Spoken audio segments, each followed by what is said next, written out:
Sayyidil Habib Ahmad bin Umar Asyadiri wa masyayikhi wa talamidati amil anhu wa jamil ulama wa lawliya wa salihin wa mu'alifil kutub nafi'a min masyarikil ardi ila maghribiha wa ila awliyati baldah wa ulama'iha wa sulahaiha wa ila arwah walidina masyayikhina wa man ahsana alaina wa jamil muslimin wal muslimat wal mu'minina wal mu'minat Allah yataghashshahum birrahmati wal maghfirati wal jannah wa yakhtimu lana wa lakum bil husna fi khairin wa alfin wa afiyah wa ila hadratin nabi Muhammad sallallahu alaihi wasallam al-Fatihah.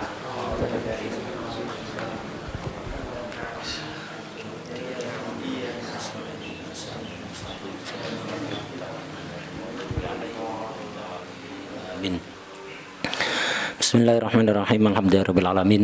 Wassalatu wassalamu ala sayyidina Maulana Muhammad wa ala alihi wa sahbihi ajma'in, amma ba'd. Qala mu'allif radhiyallahu ta'ala anhu wa nafa'ana bi wa bi ulumihi wa bi ulumina bi ulumi sa'iri salihin fid dharaini amin ya rabbal alamin. Zakatul badani, zakatnya badan, waktu sama zakatul fitri. Kita beralih dari zakat mal ke zakat badan atau yang disebut dengan zakat fitrah. Zakat fitrah itu berapa? Sa'un min ghalibi kutil balad. Ukuran yang harus dikeluarkan adalah 1 sa' dari kutul balad yang ghalib, yang lumrah. Makanan pokok daerah setempat yang lumrah, yang ghalib.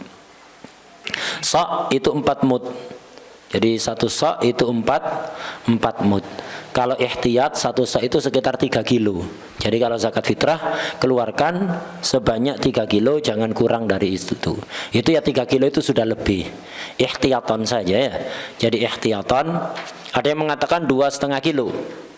2,5 kilo itu sudah nyampe.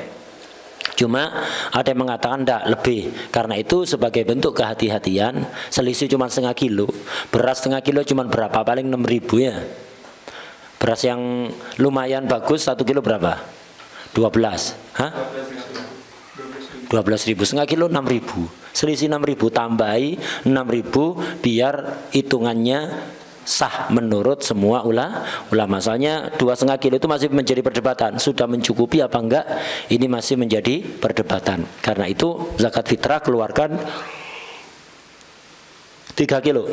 3 kilo ini min ghalibi kutil balad, dari makanan pokok daerah setempat yang biasa dikonsumsi. Kalau ada yang ghalib, ada yang enggak ghalib. Kayak daerah kita umumnya itu rata-rata orang konsumsinya nasi. Ada yang pakai jagung tapi jarang ya. Ada yang pakai jagung. Jadi dari yang ghalib. Dari yang ghalib. Dari makanan pokok tidak boleh berupa uang. Dalam mazhab Syafi'i zakat fitrah itu tidak boleh berupa uang. Sebagian mazhab memperbolehkan, tapi sebaiknya pakai beras saja. Kita zakat fitrahnya pakai beras karena dengan begitu semua pendapat mengatakan sah. Jadi khurujan minal khilaf. Jangan pakai uang. Jangan pakai uang. Syekh Muhammad Amin Syinqiti ketika ditanya zakat fitrah pakai uang ini bagaimana? Kan pendapat yang memperbolehkan zakat fitrah pakai uang kan mempertimbangkan maslahatnya fuqara.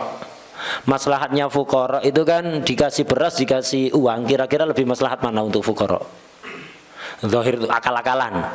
Uang kan ya, kalau beras ya hanya bisa dimasak. Seandainya dijual lagi, harganya tuh turun.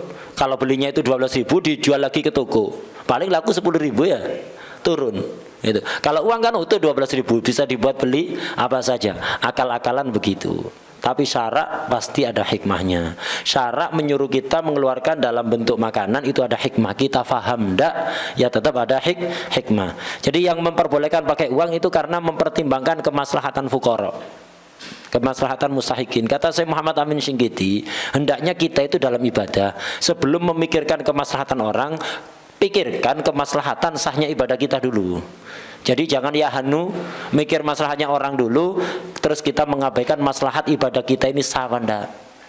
Nah, kalau kita keluarkan dalam bentuk beras, maslahat sekali. Kenapa? Zakat kita sah menurut semua ulama. Kalau pakai uang khilaf lah. Khilaf ini tidak maslahat. Lah kenapa kita mikir maslahatnya orang, tidak mikirkan maslahatnya kita? Nah, jadi urusan ibadah begitu. Urusan ibadah begitu. Wadah ya. Nah, dan ketika dikasih beras pun tidak merugikan fuqara. Tidak rugi, mereka dapat kok, tidak keluar apa-apa ya. Nah itu kata Syekh Amin Syinqiti begitu. Kemudian itu jadi harus dari makanan pokok. Harus berupa makanan pokok yang masih mentah, bukan matangnya. Tidak bisa dikasih nasi kotak. nasi bungkusan harus mentahnya itu yang ghalib. Jadi balat ini balat apa? Catatan kaki di bawah, ai baladil muadda anhu, daerah orang yang dizakati, orang yang dikeluarkan zakatnya, ya, orang yang dikeluarkan zakatnya. Begini, nanti akan diterangkan zakat fitrah itu ada kalanya untuk diri sendiri, ada kalanya untuk orang lain. Orang yang dizakatkan itu misalnya orang tua yang nggak mampu zakat fitrah sendiri, maka dizakatkan oleh anaknya. Istri dizakatkan oleh suami.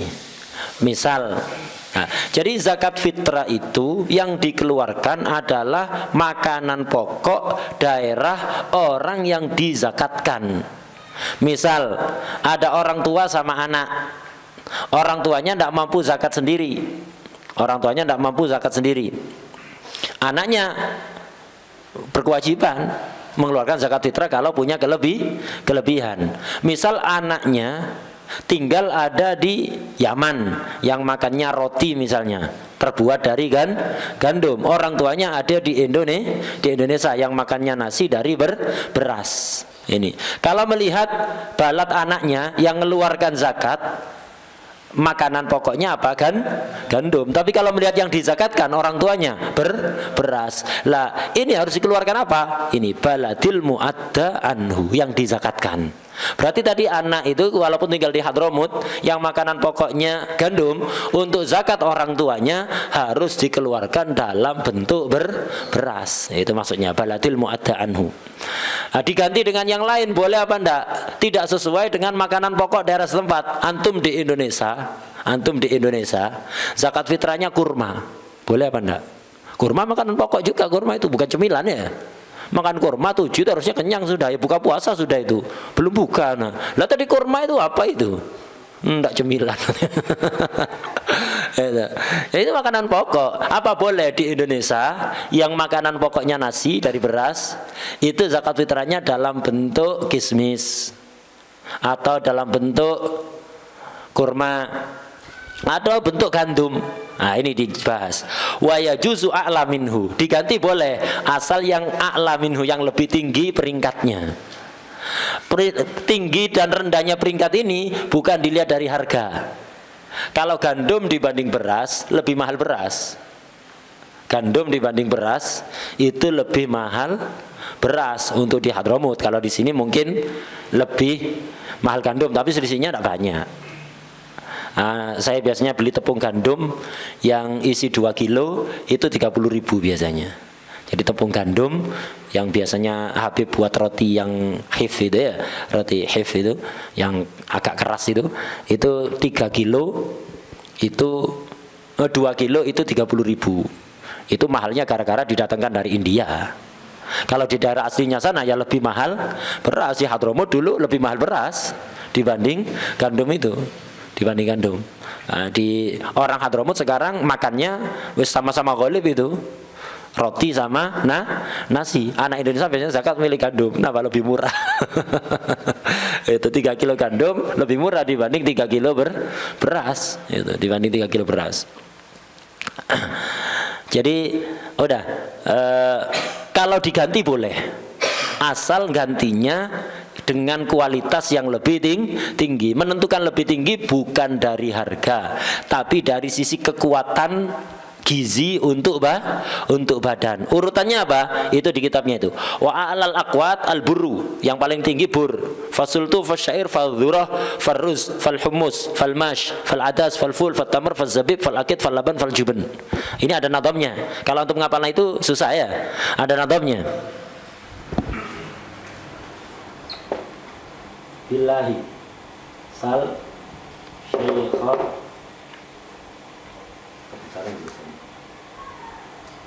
billahi sal syaikha zi ramzin haka makar an fauri arti zakatil fitri lau jahilah. Ini kode-kode ya. Diambil huruf pertamanya. Diambil huruf pertamanya. Jadi urutan makanan pokok yang paling bagus. Jadi antum kan tadi aslinya zakat fitrah itu dari ghalib kutul balad. Dari makanan pokok yang lumrah dikonsumsi di daerah setempat. Tempatnya siapa? Orang yang zakatkan. Kalau zakat untuk sendiri ya tempatnya dia. Kalau untuk orang lain ya tempatnya orang yang dizakatkan itu ya. Tempat kapan? Bukan tempat tinggal tetap. Tempat ketika dia ada di mana ketika malam Idul Fitri, maghrib malam Idul Fitri. Dia ada di mana? Kayak antum ini, ada yang dari Riau, ada yang dari Kalimantan ya. Itu, ada yang dari Sumatera, ada yang Kalimantan, ada yang dari Madura. Tempat tinggalnya di sana. Cuman pas malam Id ada di Tegal Arum. Ya maka zakatnya zakat makanan pokok Tegal Arum. Ya, seandainya beda sama Kalimantan, ya harus itu daerah dia berada di malam Idul Fitri pas maghrib itu ya. Pas maghrib dia ada di mana? Yaitu orang Indonesia pas malam maghrib malam Idul Fitri ada di Hadramut atau di daerah Son'a yang makanannya gandum, tidak ada yang makan nasi. Ya maka zakatnya harus gandum. Atau sebaliknya orang Son'a datang ke Indonesia pas malam Idul Fitri maghrib ada di Indonesia, zakatnya beras walaupun dia di tempatnya dia makannya gandum. Jadi tempat dia berada ketika maghrib malam Idul Fitri itu yang menjadi penentu itu. Dianggap mampu atau enggak ya pas itu maghrib itu ya. Dianggap mampu atau tidak, tempatnya ada di mana, ya ibrahnya pas maghrib malam Idul Fitri.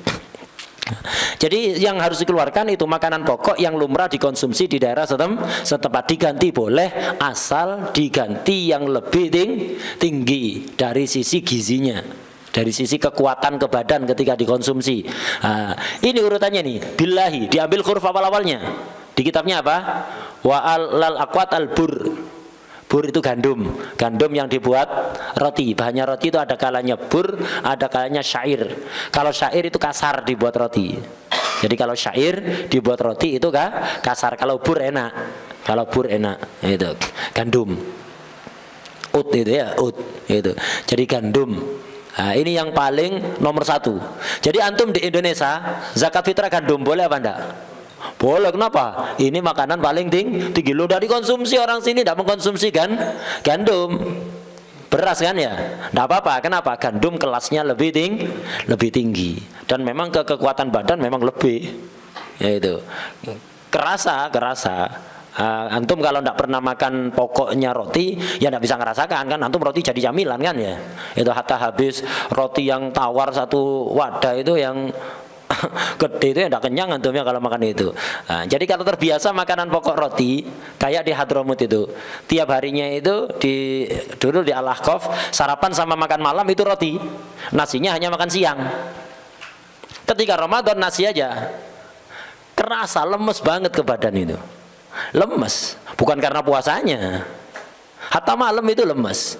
Kenapa? Ganti dari gandum ke beras. Itu agak rendah kelasnya, beras itu agak rendah itu. Dan orang-orang yang Yaman Utara itu masak roti sendiri ketika pas Ramadan. Soalnya di Al-Ahqaf tidak disediakan roti kalau Ramadan, disediakan nasi aja, sahur nasi, buka puasa nasi. Nah itu orang-orang yang Yaman Utara itu masak roti sendiri. Kenapa? Tidak kuat kata mereka, lemes makan nasi tok luyu ya. Itu kayak terong dibakar kematangan itu ya. Itu akhirnya loyo. Urutan pertama bur, kemudian as-sulut sin billahi sal sin sulut itu. Sulut itu ya termasuk mirip gandum. Ini bahan roti yang biasa dipakai oleh orang Son'a Yaman Utara. Kalau orang Yaman Selatan pakai bur. Kalau orang Son'a itu sebagian pakai sulut, ini jenis mirip-mirip gandum tapi jenis yang berbeda ya, mirip-mirip gandum, bahannya roti juga, tidak ada di sini ini ya, as-sulut. Kemudian yang ketiga syaikha shin syair, di kitabnya syair ya, al-bur fasulut fas syair ya kan, syair ini juga sama, mirip gandum tapi bukan gandum, bahannya roti juga, cuman kasar, bikin keseretan. Kalau dibuat roti itu bikin keseretan, kasar. Ini syair. Kemudian fadzurah di kitabnya itu dzurah. Lah di sini di billahi sal syaikha di ramzin. Dzal ini dzurah. Dzurah ini kalau antum buka di Google yang keluar apa? Jagung. Tapi sebenarnya bukan jagung. Kalau antum buka di Google yang keluar jagung. Dzurah itu mirip jagung betulnya tapi kecil-kecil. Kecil-kecil, biasanya orang-orang Arab itu dijadikan lauknya roti.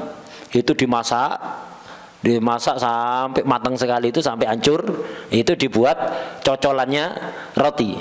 Mirip jagung itu tapi kecil dan mengkilap. Warnanya itu mengkilap dan itu kuat sekali ke badan. Ini dzurah namanya ya, dzurah. Jadi dzurah itu kalau jagung itu bahasa Arabnya dzurah syamiyah. Jadi dzurah syamiyah. Kalau dzurah idza utrika dzurah yaitu dzurah. Kalau di Google yang keluar jagung, dan bahaya belajar dari Google itu. Ya, termasuk bahaya belajar dari Google ya ini. Kalau antum ngetik dzurah itu yang keluar aja jagung. Apa bahayanya? Apa bahayanya? Di sini nggak bahaya ya. Di tempat lain bahaya. Apa? Di masalah khitan. Khitan itu wajib, laki atau perempuan. Jadi orang yang anti khitan itu bahlul itu ya. Khitan itu wajib, laki maupun perempuan. Kalau laki-laki yang dipotong penutup hasyafah secara total. Perempuan yang dipotong pokok ada sebagian yang dipotong. Ya, pokok ada sebagian dari kemaluan itu, dari bibirnya itu yang dipotong. Sedikit aja, sedikit. Nah, jangan kebanyakan. Kalau kebanyakan nanti bisa menghilangkan syahwatnya si perempuan. Lah ini yang banyak mengalami kritik. Makanya banyak orang anti khitan perempuannya. Banyak orang anti khitan perempuan karena gara-gara banyak praktek khitan perempuan yang salah. Jadi ngambilnya kebanyakan. Kalau ngambilnya kebanyakan membahayakan untuk kesehatan si perempuan itu. Dan menghilangkan syahwatnya, akhirnya tidak punya syahwat. Tidak punya syahwat. Kalau gak dikhitan bahaya. Syahwatnya kegedean, full. Ya, 100%. Ini full, kasihan suaminya nanti. Ya kalau suaminya makanannya kambing, makanannya mie instan, nasi goreng sulapan, minyak second ya. Nah, ini jadi kasihan ini ya. Kasihan ya, madlumat nanti. Nah, jadi harus dikhitan itu perempuan itu. Kalau nggak dikhitan, syahwatnya full 100%. Kalau dikhitan ngurangi. Kalau kebanyakan hilang syahwatnya. Nah, di kitab-kitab apa khitan perempuan itu yang terbaik ngambilnya seukuran dzurah. Dzurah itu kecil sekali kayak wijen itu mungkin ya. Dzurah itu. Lah kalau antum baca kitab dah pakai guru, afdolnya khitan perempuan diambil dzurah. Buka di Google dzurah itu apa? Keluar aja jagung, diambil sak jagung. Sisa apanya? Nggak ada sisanya ya. Itu hilang syahwatnya ini. Lah ini gara khotornya memahami kitab sendiri tanpa guru. Khotor loh, memahami kitab tanpa guru itu. Orang nggak paham ahsan daripada salah paham. Ya, itu. Orang nggak paham ahsan daripada salah paham. Nggak paham itu jahil basit. Kalau salah paham ini jahil murakkab. Ini khotor jahil murakkab. Jahil basit bisa diajari, jahil murakkab tidak bisa merasa paham. Itu nggak bisa diajari nih merasa paham. Hati-hati, jangan sampai antum daftar mondok dalam keadaan jahil basit, pulang dari pondok dalam keadaan jahil murakkab. Hati-hati. Itu hati-hati. Nah, karena itu penting memperhatikan sanad, itu penting. Nah, jadi dzurah ini mirip jagung, itu kecil-kecil tapi ya untuk lauknya roti biasanya. Itu urutan berikutnya. Kemudian di kitabnya itu faruz. Lah ini beras nomor 5 ya. 1 2 3 4 5 ruz. Ro. Ini ruz jagung. Haka. Ha ini hummus. Hummus itu tahu hummus antum? Bukan. Hummus itu kacang. Biasanya kalau antum ziarah umroh, ya, ziarah umroh kan mesti ada kacang Arab biasanya. Yang kalau dimakan tidak minum keseretan itu loh. Ya, itu. Ini musibah kalau antum puasa lupa makan kacang Arab. Lupa kalau puasa. Sebelum minum ingat, loh iya saya puasa ya. Sama kayak makan rambak ya. Jadi puasa lupa makan rambak, dikira nggak puasa ya, lupa kalau sedang puasa. Makan kerupuk rambak yang dari kulit sapi itu loh. Sebelum ini waduh anak puasa, musibah ini ya. Ingatnya ini kecepatan nih, harusnya nanti dulu setelah minum es campur baru ingat ya. Oh, belum minum habis makan rambak atau kacang Arab itu. Ingat kalau puasa keseretan sepanjang hari itu ya. Musibah ya. Lupa kalau puasa makan itu kadang menguntungkan, kadang nggak menguntungkan. Iya, kalau habis makan nasi mandi, kambing oven, habis itu es campur, ya baru setelah itu ingat alhamdulillah makanan surga ini ya. Baru ingat. Makan rambak atau makan kacang Arab habis itu belum minum ingat ya. Waduh, lupa. Ini balak ini ya, mending nggak makan tadi. Hummus itu kacang Arab yang biasanya kalau dimakan kayak jadi tepung gitu ya. Itu keringnya itu. Itu keringnya. Aslinya ketika basah gede itu. Kayak cermi. Gede kayak cermi. Itu biasanya kalau di Hadramut di hataman 4 hari sekali Masjid Al-Muhdhar pasti dikasih kacang itu. Orang Indonesia biasanya kalau terawih di Masjid Muhdhar 4 hari sekali bawa kresek. Itu nunggu kacang keluar semua, hilang semua ya. Padahal masih ada doa-doa itu hilang. Mayahum al-muhim kacang sudah hasal ya. Di Hadramut di Masjid Muhdhar, Masjid Al-Muhdhar itu yang menaranya masyhur itu ya. Itu 4 hari sekali hatam Quran. Nah, itu. Setiap malam terawihnya sekitar jam 12 atau setengah 12, ada perubahan jam. Itu setelah selesai, kalau hari-hari biasa tidak ada khatamul Quran, ya dikasih kopi gitu aja. Tapi kalau khatamul Quran ada kacangnya. Ya kacang itu, orang sana nyebutnya kacang sumburoh. Hummus ini, kacang sumburoh. Yaitu kacang Arab yang biasa oleh-oleh umroh yang putih-putih, kalau dimakan kayak jadi tepung itu. Nah itu kering itu sudah. Kalau basahnya gede itu. Nah, kalau masih basah, itu direbus. Direbus enak rasanya. Makanya orang Indonesia seneng kalau 4 hari sekali ke Masjid Muhdhar bawa kresek. Kalau orang-orang yang lain biasanya enggak, ya dikasih sarung itu dipor itu dibagi-bagi keliling, taruh di sarungnya itu gembol. Ya, orang Indonesia siap kresek ya, Masya Allah.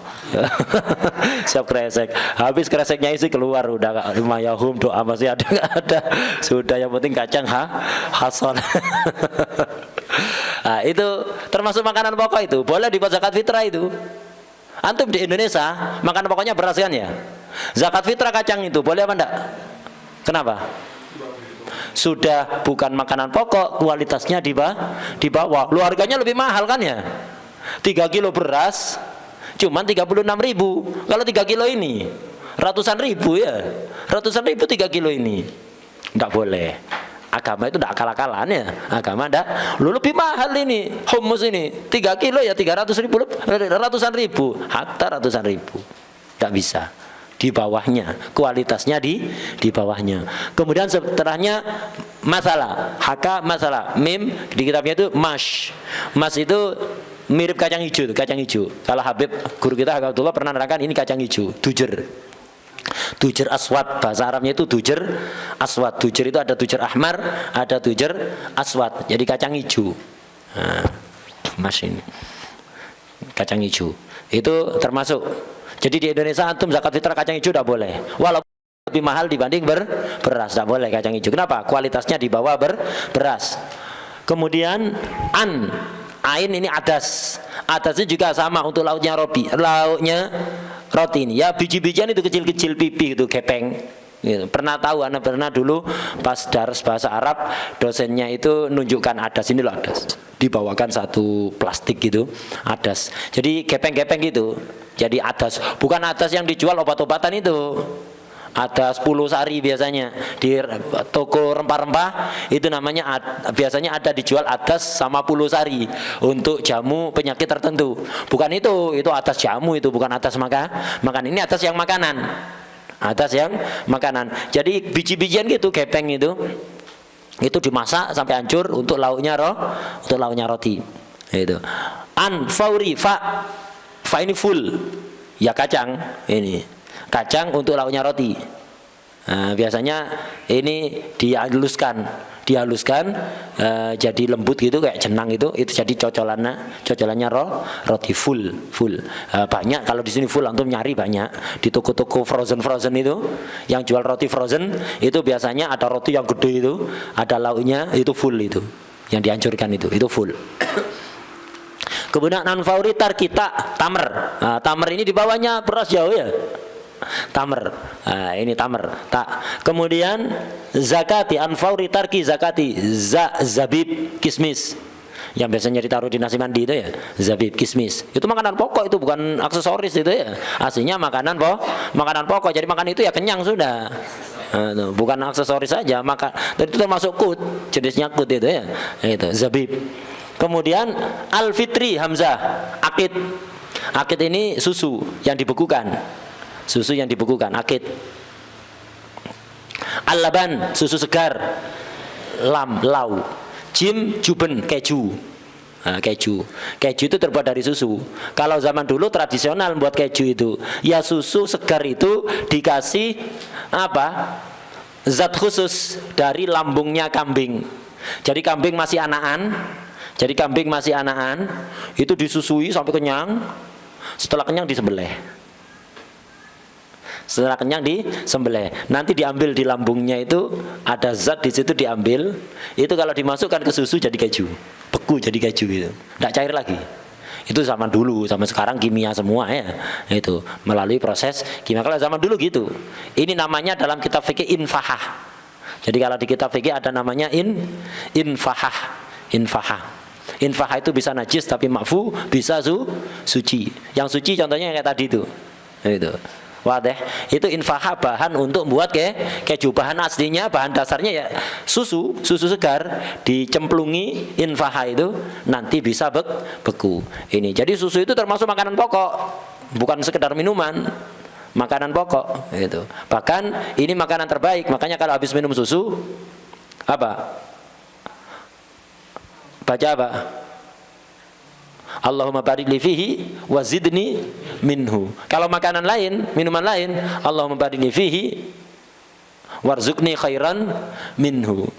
Jadi makan apa saja, doanya setelahnya Allahumma barik li fihi warzuqni khairan minhu. Ya Allah, berkatilah makananku tadi itu dan berilah aku rezeki yang lebih baik. Berarti ada yang lebih baik di atasnya. Tapi kalau susu, karena tidak ada lebih baik mengalahkan susu, doanya Allahumma barik li fihi wa zidni minhu. Berkatilah susu yang aku minum tadi dan berilah tambahan. Bukan berilah yang lebih baik. Kenapa? Ada yang lebih baik. Itu jadi makanan terbaik itu susu. Karena itu dalam sirah sering kan sahabat Rasulullah, ya susu itu udah makanannya itu sudah. Susu itu makanan, udah bukan hanya minuman pelengkap, enggak, ya makanan. Minum susu 1 gelas ya harusnya udah kenyang. Harusnya sudah cukup, sudah makan lagi sudah. Cukup, makan plus minum. Udah. Sekarang kita lanjut. Yajibu zakatul fitrah ini yajibu alal muslim al mudriki juz'an min Ramadan wa juz'an min Syawal al wajidi ma yafdulu an maunatihi wa maunati man tajibu alaihi maunatuhu lailatal id wa yaumahu anhu wa amman talzamuhu maunatuhu minal muslimin. Perlu fokus ini, nyambung terus ini ya, panjang ini nyambung. Yajib sok tadi itu zakat fitrah yang berupa sok itu wajib alal muslim, orang muslim yang wajib, orang kafir nggak wajib, kafir asli nggak wajib di hukum dunia, tapi kena tuntutan di akhirat gara-gara tidak melakukan zakat, disiksa nanti. Nah, cuman di dunia tidak kena tuntutan. Yang wajib orang muslim, itu orang muslim. Muslim yang apa? Tidak semua muslim. Al-mudriki juz'an min Ramadan wa juz'an min Syawal, yang mendapati sebagian Ramadan dan sebagian Syawal. Maksudnya mendapati catatan kaki di bawah bi ayyudrika dzalik wa huwa hayyun hayatan mustaqirrah. Artinya ketika di sebagian di penghujung Ramadan dan di awal Syawal dia dalam keadaan hidup haya mustaqirrah. Kemarin hayat mustaqirrah di daurah penyembelihan ya, masih bernafas, bisa melek secara sengaja, bisa berbicara dengan sengaja, bisa bergerak dengan sengaja. Bukan udah sekarat nazak itu bukannya. Nah ini. Jadi yang kena kewajiban zakat fitrah orang muslim yang ketika di penghujung bulan Ramadan, akhir Ramadan menjelang maghrib dan awal Syawal maghrib malam hari raya itu dalam keadaan hidup hayatan mustaqirrah. Jadi kalau ada bayi lahirnya setelah maghrib tidak wajib zakat fitrah. Setelah maghrib malam Idul Fitri. Itu. Malam Idul Fitri lahir, tidak wajib dizakati fitrah. Atau ada orang meninggal sebelum hari raya, jadi maghrib, sebelum maghrib puasa terakhir, sebelum maghrib sebelum masuk waktu maghrib dia meninggal, tidak wajib dizakati fitrah. Kenapa? Dia hanya mendapati Ramadan, tidak mendapati Syawal. Bayi yang lahir setelah maghrib hanya mendapati Syawal, tidak mendapati Ramadan. Itu. Jadi yang wajib itu al-mudrik juz'an min Ramadan wa juz'an min Syawal. Pokok mendapati dua-duanya itu walaupun sebentar. Bayi lahir sebelum maghrib, setelah maghrib mati, wajib zakati. Ya. Jadi ada bayi lahir hidup sebelum maghrib 5:30, makanya maghribnya kan 5:30 lebih ya. 5:30 bayi ini lahir hidup, 6:30 mati atau jam 6 mati. Hidup setengah jam doh ya. Tapi sudah mendapati akhir Ramadan dan awal Syawal, wajib dizakati fitrah ini. Orang tuanya wajib mengeluarkan zakat fitrah untuk anaknya yang meninggal itu. Wah deh. Jadi yang mendapati sebagian Ramadan dan sebagian Syawal gitu. Ndak pokok muslim, syaratnya lagi yang wajib zakat fitrah al-wajidi ma yafdulu an maunatihi wa maunati man tajibu alaihi maunatuhu, yang menemukan, yang memiliki harta yang lebih dari biaya pokoknya dia dan biaya pokok orang-orang yang wajib dibiayai, yang wajib dinafkahi. Kayak orang punya anak istri wajib dinafkahi. Anak-anak yang tidak mampu wajib dinafkahi. Nah, wajib dinafkahi. Lah orang yang wajib zakat fitrah adalah orang yang memiliki kelebihan harta. Setelah dipotong untuk kebutuhan dia sendiri, biaya-biaya yang pokok untuk dia dan orang-orang yang wajib dinafkahi. Selama kapan? Lailatul Id wa yaumahu, pada malam Id dan siangnya Id. Siangnya Id ya malam tanggal 1 Syawal. Malam Id ini malam apa? Malam 1 apa malam 2? Malam 2. Malam 2. Lailatul Id ini maksudnya malam 2. Catatan kaki di bawah, ayil laila al mutaakhiru anhu anil Id. Malam yang setelah Id. Berarti malam 2 Syawal. Intinya pas malam Id itu yang kena kewajiban zakat fitrah orang yang masih punya kelebihan harta, enggak harus uang. Harta jam tangan kan bisa dijual ya. Orang yang masih punya kelebihan harta setelah dikurangi untuk kebutuhan dia dan kebutuhan keluarga yang wajib dinafkahi untuk malam 1 Syawal, siang 1 Syawal, malam 2 Syawal.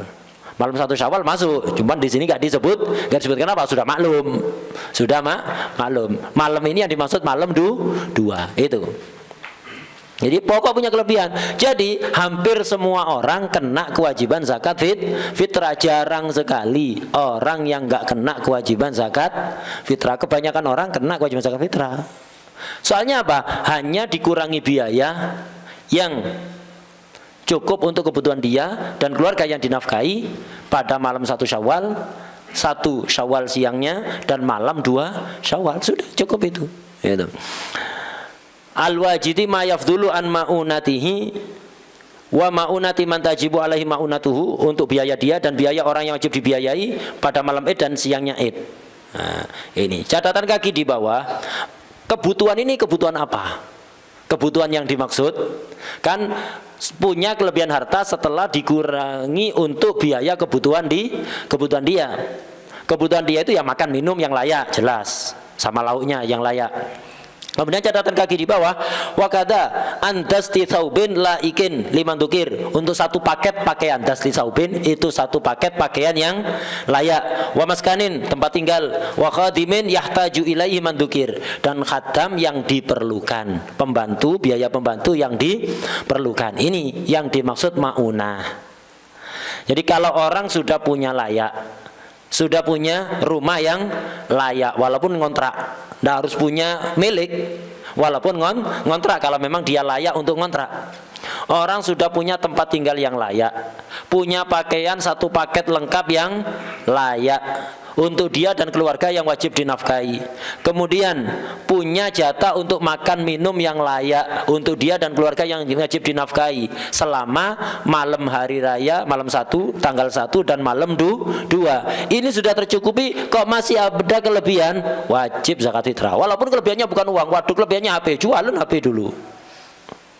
untuk zakat fitrah. Eman ini HP kenang-kenangan, utang beres. Ya, utang dulu. Yang jelas pokok kalau masih punya kelebihan harta setelah dikurangi yang tadi itu wajib untuk zakat fitrah. Jadi orang yang kena kewajiban zakat fitrah itu hampir semua orang. Jarang sekali ada orang yang nggak kena kewajiban zakat fitrah. Jarang sekali. Imam Sya'rani pernah mimpi suatu ketika puasanya nggak diterima. Akhirnya tanya dalam mimpi itu, kenapa puasa saya kalau nggak diterima? Iya, kamu tidak zakat fitrah. Loh, saya tidak punya apa-apa. Tidak punya apa-apa. Zakat fitrah apa itu? Buat zakat fitrah pakaian cuma satu. Masa dijual? Pakaian cuma satu. Tidak ada kewajiban zakat fitrah. Iya, kamu wajib. Kamu punya pakaian, kamu lupa. Coba cari di lemari. Ada pakaian, tidak kepake. Itu. Ada di lemari, bisa dijual untuk zakat fitrah itu. Akhirnya bangun kaget ketakutan, dicari-cari, nggak ada pakaian, dicari-cari ketemu, ternyata nyelempit ada di bawah ya. Ketemu, oh ini dia, langsung dijual, keluarkan zakat fitrahnya. Jadi hati-hati, keluarkan zakat fitrah, itu soalnya itu menjadi taruhan puasa antum diterima apa enggak. Jadi puasa Ramadan itu menjadi taruhan. Kalau antum tidak zakat fitrah atau zakat fitrahnya nggak sesuai aturan, yang menjadi taruhan puasa sebulan penuh nggak diterima hanya gara-gara beras senilai 36.000 puasa sebulan hilang, nggak diterima. Itu hati-hati. Jadi laksanakan. Zakat fitrah itu untuk siapa? Jadi seorang muslim yang mendapati sebagian Ramadan dan sebagian Syawal, kemudian memiliki kelebihan yang tadi dijelaskan itu, maka wajib zakat fitrah. Zakat fitrah bukan hanya untuk dia, untuk dirinya sendiri. Wa amman talzamuhu ma'unatuhu minal muslimin. Untuk dia sendiri wajib mengeluarkan zakat fitrah, dan juga untuk orang-orang muslim yang menjadi tanggungan nafkahnya dia. Nafkah wajibnya yang menjadi tanggungan nafkahnya dia, kayak orang tua yang enggak mampu, istri walaupun kaya raya, anak yang tidak mampu. Nah, ini wajib dikeluarkan zakat fitrah. Misalnya anak punya istri, punya beberapa anak. Mereka kalau istri harta kaya raya tetap tanggungan suami. Kalau anak kalau mampu zakat fitrah sendiri, ya dia zakat fitrah sendiri. Pakai uangnya dia. Cuman kalau belum belum bisa niat sendiri karena belum tamyiz misalnya, ya orang tuanya yang niat orang tuanya yang keluar harta, belum balik. Jadi belum balik yang mengeluarkan orang tuanya tapi pakai harta anaknya. Itu. Orang tua yang nggak mampu tanggungan anak. Kalau mampu ya zakat fitrah sendiri. Nah, anak yang tidak mampu itu wajib dinafkahi oleh orang tua, dan zakat fitrahnya juga ditanggung orang tua. Gitu. Anak yang nggak mampu tidak punya harta dan tidak mampu bekerja. Kalau bisa bekerja, becak bisa untuk nyari bukan tanggungan orang tua itu ya. Kecuali kalau anaknya terlalu fokus belajar dan ada harapan sukses. Itu tidak ada waktu kesempatan untuk bekerja. Kalau bekerja ganggu belajarnya. Terlalu sibuk belajar dan ada harapan sukses. Yurja najabatuhu. Nah, ini tetap menjadi tanggungan orang tua. Yang paling aman antum ketika hendak pulang ke rumahnya, ahsan yaitu uang kiriman itu antum beli beras sendiri, untuk zakat fitrah antum niati. Ya kan, itu antum uang dikasih orang tua kan ya, jadi miliknya antum. Nah, itu jangan nelpon orang tua minta tolong keluarkan zakat fitrah di Kalimantan, di Riau, jangan. Antum beliau beras sendiri, murah kan? Itu beliau beras sendiri, kemudian antum niati. Jadi hubungi orang tuanya untuk zakat fitrah, saya dikirimi uangnya saja, nanti biar saya beli beras sendiri, saya keluarkan sendiri, saya niati sendiri. Begitu. Di mana? Di tempat antum berada ketika maghrib malam hari raya. Jadi di mana? Tidak mesti, entah di Kalimantan, di Tegalarum atau di mana. Antum malam Id ada di mana? Pas maghrib. Itu tempatnya mengeluarkan zakat fitrah. Kalau pas antum maghrib malam itu ada di sini Tegalarum, keluarkan di Tegalarum. Kalau antum di rumah antum di Kalimantan, ya di Kalimantan. Kalau antum di rumahnya nenek atau di rumahnya kakek atau di rumahnya kakak, sepupu dan seterusnya di Surabaya, ya di Surabaya. Nah itu. Jadi yang menjadi ukuran itu ya. Hah? Ya kan ada kampungnya di jalan. Iya, di situ. Jadi tempatnya di situ. Ini yang muktamad. Jadi yang muktamad seperti itu. Yang muktamad itu di tempat antum berada ketika maghrib hari raya, malam hari raya. Ada khilaf tapi. Ya. Jadi intinya zakat fitrah itu dikeluarkan untuk siapa? Untuk diri sendiri dan juga untuk orang-orang yang wajib dinafkahi, Nah, ada pendapat mengatakan boleh zakat itu dipindah dari daerah aslinya. Yang muktamad zakat itu ya harus dikeluarkan di tempat itu, tidak boleh dipindah. Tapi ada pendapat yang mengatakan boleh. Jadi ada pendapat yang mengatakan ini enak ini. Jadi misalnya antum akhir-akhir Ramadan sebelum pulang sudah mengeluarkan zakat fitrah di sini, dikasihkan orang sini. Habis itu antum pulang, malam Id ada di rumah. Kalau yang muktamad tak sah zakat fitrah yang kemarin itu. Kenapa? Enggak dikeluarkan di tempat antum berada ya. Itu. Tapi ada qaul mengatakan boleh. Itu ada qaul mengatakan boleh. Nah, sekarang beralih pada pembahasan masrifuz zakawat. Apa? Distribusi zakat. Nah, jadi distribusi zakat, tempat pentasarufan zakat. Zakat itu diberikan pada siapa? Ini maksudnya masrifuz zakawat. Masrifuz zakawat al-asnafus tsamaniyah al-madhkurah fi qouli ta'ala. Penyaluran zakat itu kepada 8 kelompok yang disebutkan dalam ayat Al-Qur'an. Firman Allah Subhanahu wa taala yaitu innamas shadaqatu lil fuqara'i wal masakini wal 'amilina 'alaiha wal mu'allafati qulubuhum wa fir riqabi wal gharimina wa fi sabilillahi wa ibnis sabil. Ini catatan kaki di bawah masrif. Wala yakfi as-sarfu bila niyah bal la budda minha. Zakat itu harus niat. Ya apa niatnya? Fayanwi hadhihi zakatu mali. Kalau zakat mal ya ini hadhihi zakatu mali. Misalnya antum panen dapat 1 ton, zakatnya 10%, 1 kintal. Ya udah sisihkan 1 karung, kemudian antum niati hadhihi zakatu mali. Tidak harus ditunjuk. Tidak harus ditunjuk. Pokok ya diniati itu aja. Yang di karung ini zakat untuk hartaku.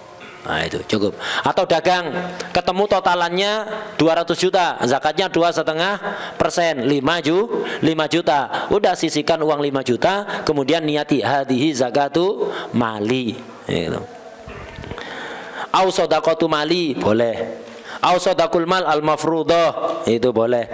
Kalau zakat fitrah niatnya bagaimana? Hadhihi fitrati beres.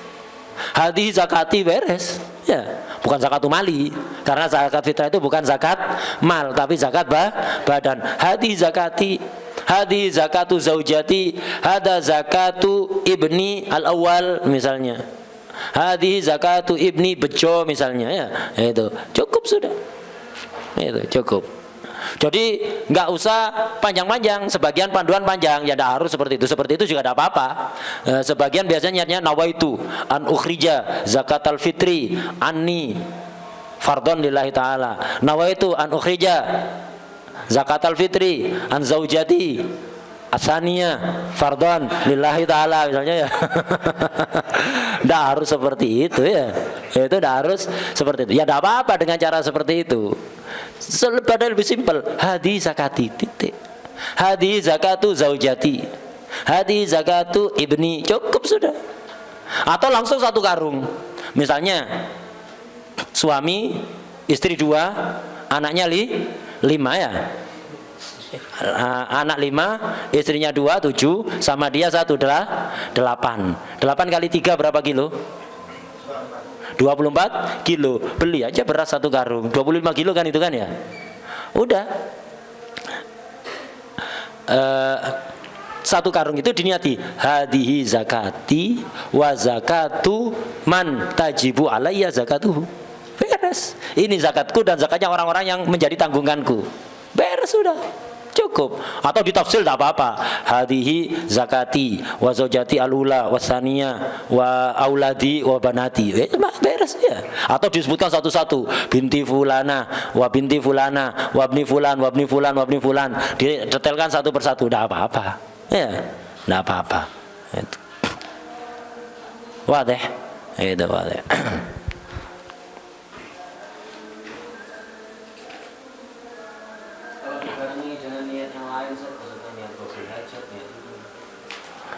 Jangan, sebaiknya zakat udah niati untuk zakat saja ya, niati untuk zakat saja.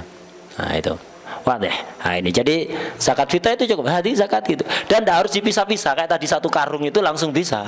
Hatta tidak ada hubungan keluarga. Kayak antum 5 orang, urunan fulus, beli beras 1 karung. Udah, langsung gak usah dipisah-pisah. Ayo, yang 4 wakil, ente yang niat. Fikri, ente yang niat. Jadi ini Jabal Muhib mewakilkan. Ente yang niatkan zakat tanah. Ini juga mewakilkan. Ente yang niat zakat untuk ente dan untuk kita berlima ini. Udah ente yang niat diwakilkan bisa. Niat itu boleh diwakilkan. Bagikannya boleh diwakilkan, tidak harus ngasih sendiri. Niatnya juga boleh diwakilkan. Mewakilkan untuk membagikan zakat bukan berarti otomatis mewakilkan niat. Hati-hati.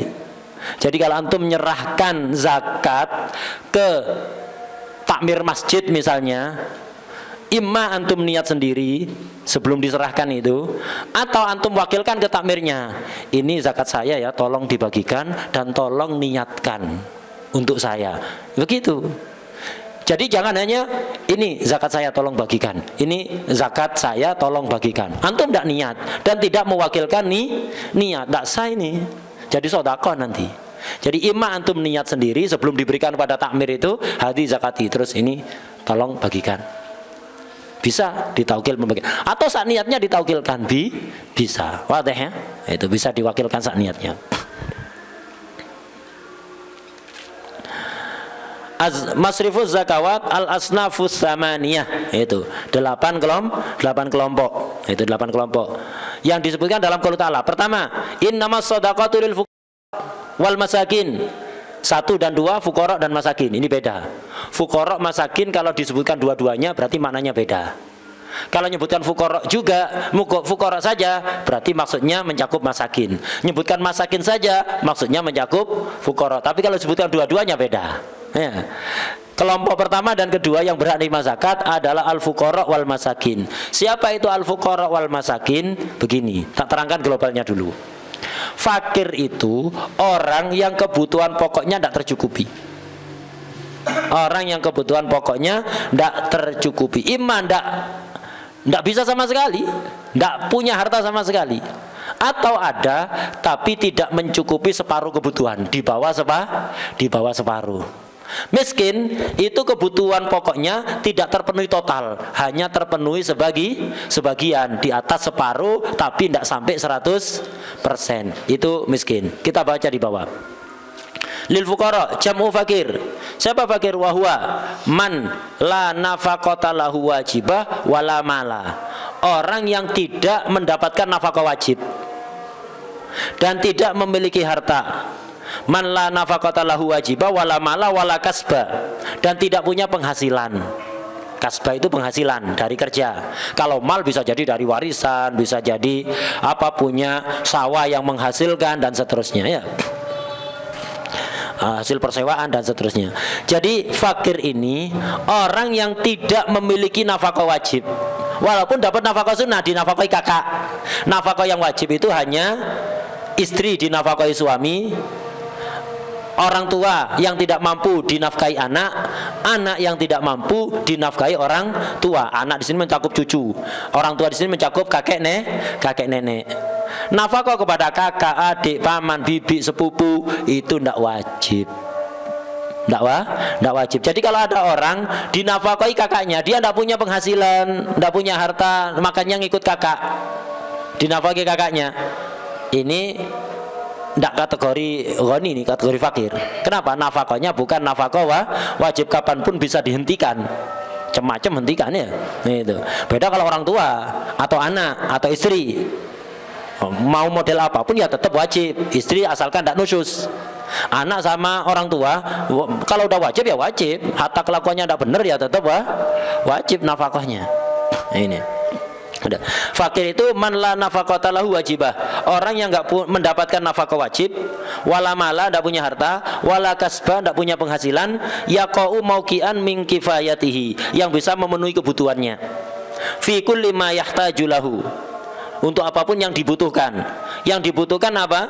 Mimma la budda minhu walimamunihi, sesuatu yang memang sebuah keharusan, la budda minhu, sesuatu kebutuhan yang memang menjadi keharusan untuk dia dan keluarga yang harus dinafkahi, alama yaliku bihima, sesuai yang layak untuk masing-masing.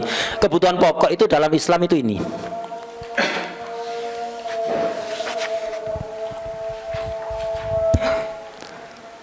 Nafaqah, makan, minum serta lauk yang layak. Kemudian maskan, tempat tinggal, siap, pakaian komplit, satu paket. Ini kebutuhan pokok itu ini. Dalam Islam itu nafaqah, maskan, siap. Kemudian apa lagi? Kemudian apa lagi? Kalau orang fakih ya kitab-kitabnya itu termasuk. Terus khotim yahtaju ilaihi. Khotim kalau diperlukan, karena misalnya tidak bisa melayani dirinya sendiri, sakit, tidak bisa masak sendiri, tidak bisa ini sendiri dan seterusnya. Ini pulsa bukan kebutuhan pokok, alat transportasi bukan kebutuhan pokok, sepeda pancal, sepeda motor, mobil bukan kebutuhan pokok. Ya, bukan kebutuhan pokok. Jadi ini pulsa, televisi, kulkas itu bukan kebutuhan pokok. Kebutuhan pokok ya ini nafkah, makan minum dan lauknya yang layak. Kemudian tempat tinggal walaupun nyewa bagi orang yang layak untuk ngontrak. Gitu. Kemudian siap pakaian lengkap yang layak. Kemudian khatim yahtajilahi, hatam yang diperlukan. Ini yang dimaksud mala buddha minhu. Kalau ini sudah terpenuhi semua, berarti dia orang kaya. Tidak berhak di zakat atas nama fakir atau miskin. Jadi kalau ini terpenuhi semua, makan minum lauk pauknya layak, tempat tinggal sudah punya, bukan numpang mertua, bukan numpang mertua, punya sendiri atau ngontrak bagi orang yang layak untuk ngontrak. Itu siap, pakaian sudah layak. Masya Allah sekarang orang pakaiannya layak semua, lebih-lebih ya. Itu pakaiannya lebih-lebih. Zaman dulu banyak orang punya satu pakaian, sekarang enggak, karena pakaian murah sekarang itu. Kemudian khotim, pembantu kalau memang diperlukan. Ini kalau sudah terpenuhi, bukan fakir bukan miskin. Kalau ini enggak terpenuhi dan tidak nyampe separuh, misalnya untuk kebutuhan ini perlu biaya, misalnya per hari itu perlu biaya 150.000, dia cuma bisa punya penghasilan 25.000, ya berarti fakir. Kalau di atas separuh bisa menghasilkan 100.000, padahal butuhnya untuk terpenuhi semua ini butuh 150.000. Dia hanya bisa menghasilkan 100.000 per hari, mentok segitu sudah. Kenapa? Kuli bangunan 100.000 tok sudah. Tidak bisa nyampe 150.000, bisa ngelembur, akhirnya nggak terawih ya. Akhirnya nggak terawih. Orang nggak harus kerja kayak gitu ya, kerja yang sewajarnya. Maka dia miskin. Wah deh, itu gambarannya. Jadi kalau tidak terpenuhi, dilihat. Kalau di bawah separuh, fakir. Kalau di atas separuh, miskin. Kalau terpenuhi semua, ghani. Tidak boleh nerima zakat. Ini orang yang ini terpenuhi semuanya, ghani sudah, tidak boleh nerima zakat. Hatta tidak punya mobil, tidak punya HP, tidak punya sepeda pancal, hatta tidak punya. Tidak punya HP. Atau punya HP, tidak pernah punya pulsa, ngampung terus ke warung kopi. Ya, bondo 1.500 beli apa lagi ya? Itu. Semalam suntuk dari situ Qiyamul Lail. Ada di situ ya. Ini. Kaya sudah tidak boleh terima zakat. Wah deh. Ini. Jadi kalau ini terpenuhi, jadi susah menentukan orang ini fakir, miskin, ghani, itu susah. Yang paling gampang, orang yang belum mampu punya rumah itu pasti fakir atau miskin. Belum mampu punya rumah sendiri atau harta nyewa, tidak cukup penghasilannya. Kalau untuk bayar kontrakan tidak cukup untuk makan aja. Makan sudah layak, pakaian sudah layak. Tapi kalau untuk ngontrak tidak cukup, ngutang-ngutang nanti kalau sampai ngontrak. Nah ini jelas ini berhak di masyarakat ini. Tapi kalau sudah punya rumah sendiri yang layak, rumah sendiri yang layak, walaupun RSS, rumah susah selonjoran, ya. Itu kalau sudah punya, kalau layaknya segitu, ya di perumahan itu kan banyak RSS itu kan, rumah susah selonjoran. Itu untuk selonjoran susah, karena kekecilan itu ya. Tapi kalau layaknya segitu, itu. Jadi kalau orang sudah punya rumah sendiri yang layak, pakaian sudah layak, makan minum dia, anak, istri sudah layak. Pembantu tidak butuh, tidak biasa dilayani pembantu. Dan bisa melayani diri sendiri, tidak perlu pembantu. Nah itu. Maka ini orang ghani ini. Tidak boleh nerima zakat. Antum zakat kepada dia tidak sah. Kalau atas nama apa? Fakir. Sulit ya. Kadang ada orang itu kerjaannya yaitu kuli bangunan atau meracang atau pedagang asongan atau apalah ya, pekerjaan-pekerjaan sebecak. Ini kalau masyarakat memandang dia fakir apa bukan? Miskin apa bukan? Miskin. Kalau ada santunan BLT selalu dapat dia. Beli LPG 3 kilo aman-aman aja. Ya, itu. Ada tulisannya khusus masyarakat miskin. Itu enggak malu dia. Itu beda yang punya mobil sembunyi-sembunyi. Ya. Belinya. Nah, pokok ini sudah terpenuhi, dia kerjanya becak. Tapi rumah sudah punya rumah layak, hasil warisan misalnya. Punya rumah hasil warisan dari orang tuanya, layak. Ditempati oleh dia, anak istrinya layak. Pakaian sekarang semua tidak ada orang pakaian tidak layak, itu semua layak semua. Oh, sarung sekarang murah ya. Zaman dulu tuh pakaian mahal. Sekarang 60.000 udah zen, udah layak dipakai Idul Fitri sudah ya. Itu. Itu. Dapat merek-merek Gajah Mencret itu dapat sudah ya. Duduk terus apa kon ke mencret. Itu dapat sudah. Jadi pakaian semua layak sekarang ya. Pakaian semua layak. Kemudian makanan kebutuhan sehari-hari cukup. Dia becak itu mangkal yang wajar seperti umumnya orang, dan memang dia layak untuk kerja becak karena memang bersanad. Itu becaknya bersanad dari leluhurnya, memang becak. Mau enggak layak gimana, itu sanadnya memang becak kok. Itu jadi memang sudah layak ya. Itu musalsal ya. Sanadnya mutasil, becak, udah pekerjaan layak, dan nemu aja penumpang tiap hari itu. Ada aja becak wisata ini nemu terus, setiap hari ada. Nah, itu rame terus. Udah tercukupi makanannya. Ini versi fikih, bukan fakir, bukan miskin. Sehingga kalau ada orang ngasih zakat pada dia, nggak boleh nerima. Hatta beli HP tidak mampu, beli motor tidak mampu. Nah, itu bukan kebutuhan pokok itu. Ini apa? Tidak boleh nerima zakat ini. Yang boleh kalau ini masih belum terpenuhi. Itu fakir tadi itu. Fakir. Kalau miskin, jamu miskin. Contohnya fakir itu kaman yahtaju li asyroh, orang perharinya butuh 100.000 misalnya, walam yajid aksar min arba'ah, hanya penghasilannya dia setiap harinya hanya bisa menghasilkan 40 tidak sampai separuh. Ini fakir. Kalau miskin lumayan. Miskin apa? Jamu miskin wahwa man yajidu ma yasuddu masadan min hajatihi wala yakfihi, orang yang kebutuhannya lumayan tertutupi, ya sudu hajatnya itu tertutupi, tapi boleh yakfihi al kifayah Allah iko bihalihi, tapi tidak cukup dengan kecukupan yang layak. Itu ya lumayan lah, kebutuhannya ini tertutupi tapi kurang layak, makanya tiap hari tempe ya, tidak pernah ganti. Kalau ganti tidak usah utang, udah beli ayam aja utang. Kalau tempe cukup. Tiap hari tempe ya nggak layak kan itu. Tiap hari tempe. Jadi nggak layak.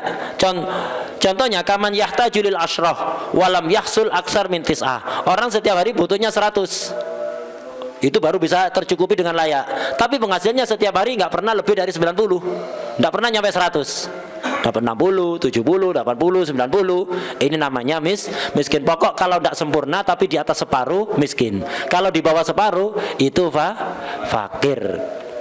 Nah, terus kemudian di sini perlu dibahas juga masalah yang kadang-kadang orang bingung memahami.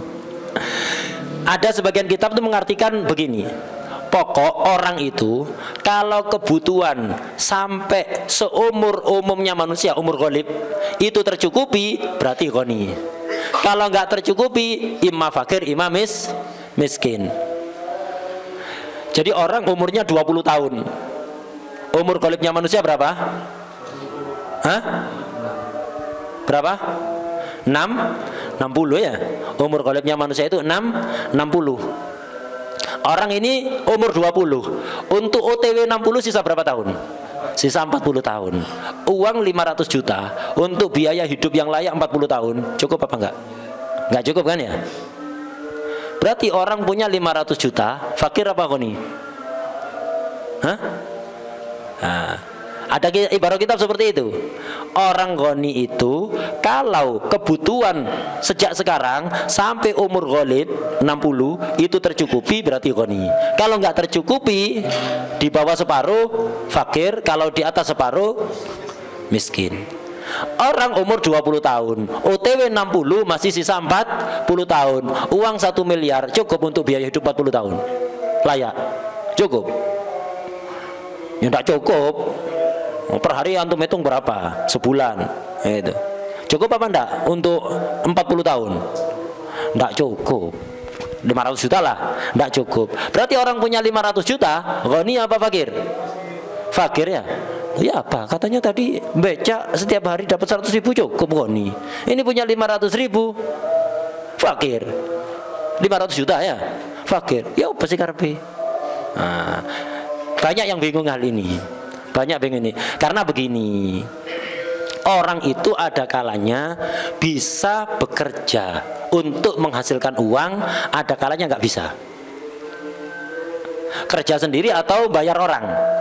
Jadi ada orang itu bisa kerja menghasilkan uang, bisa becak, bisa jadi kuli bangunan, bisa kerja untuk mebel, bisa kerja untuk ngecat-ngecat, bisa kerja untuk jadi buruh pabrik misalnya. Bisa seandainya kerja itu menemukan pekerjaan yang layak. Untuk kerja yang layak itu bisa dan nemu. Kadang bisa tapi nggak nemu pekerjaan. Banyak orang yang layak kerja tapi tidak nemu pekerjaan, tidak diterima-terima ke sana kemari gitu. Jadi orang itu kalau masih bisa bekerja menghasilkan uang, ngitungnya nggak kayak tadi, ngitungnya per hari. Ya, kalau orang bisa bekerja, bisa menghasilkan uang perharinya, maka ngitungnya dia dianggap ghani atau fakir per hari. Penghasilan perharinya cukup apa enggak? Cukup, berarti ghani. Enggak cukup, fakir atau miskin. Ini kalau bisa bekerja menghasilkan uang, baik dia bekerja sendiri atau punya perusahaan yang dikelola orang, nyewa-nyewa pegawai dia nggak bisa kerja sendiri, mimpin sendiri nggak bisa. Ya dipasrahkan ke orang lain, dibayar itu digaji, dan penghasilannya itu cukup untuk kebutuhan dia. Ini ghani ini. Yang ngitung sampai umur 60 tadi itu siapa? Orang yang nggak bisa menghasilkan uang sudah. Orang yang nggak bisa menghasilkan uang, setruk dia. Kaya raya setruk, bisa kerja. Bisa nyewa orang, ayo kamu gini, setruk dah sadar, bisa ngomong, dah bisa apa, bisa nyuruh orang, ente tak tunjuk jadi wakil direktur, ente begini ngatur, kemudian menerima laporan setiap hari, bisa? Nggak bisa kan? Nah, jadi orang setruk misalnya, nas'alullah wal afiyah, yang nggak bisa ngomong, nggak bisa gerak, ini kerja nggak bisa menghasilkan uang, nggak bisa, kaya raya dia, apa boleh nerima zakat? Nah, baru ditotal, totalan aset selain rumahnya jangan dihitung. Yang kebutuhannya saja, yang lain, punya kebun, punya mobil, punya apa, itu ditotal semua. Total hartanya berapa? 1 miliar. Dia umur berapa? 20 tahun. Untuk ke 60 sisa 40 tahun, 1 miliar tidak cukup untuk dimakan tanpa kerja loh ya. Tanpa kerja sama sekali. 1 miliar 40 tahun dimakan, cukup. Yang layak untuk dia dan keluarganya, cukup? Tidak cukup, berarti fakir. Atau miskin, boleh nerima zakat ya, walaupun punya uang 1 miliar, hartanya totalnya 1 miliar, boleh nerima zakat ini. Yang tukang becak per hari dapatnya 100 ribu, tidak boleh ya. Kenapa? Dia bisa menghasilkan setiap hari. Ini tidak bisa, kaya tapi udah, yang andalkan uang yang ada itu sudah habis, ya udah, mata ya mutu nanti kalau habis, nunggu belas kasihan orang sudah ya. Kalau tukang becak ini kan harta uangnya habis, bisa becak lagi. Itu tinggal gerakan kaki, goyang-goyang kaki dapat fulus. Nah. Goyang-goyang kaki dapat fulus. Apa tukang becak sama tukang jahit ya. Kalau doa hati-hati. Ya, kalau doa hati-hati. Jadi doa jangan ngarang sebaiknya. Pakai doanya Rasulullah SAW atau doanya salaf. Aman itu. Tidak berisiko. Kalau antum ngarang doa sendiri, risiko nanti, ya Allah mudahkan rezekiku. Kipas-kipas dapat fulus. Jadi tukang sate.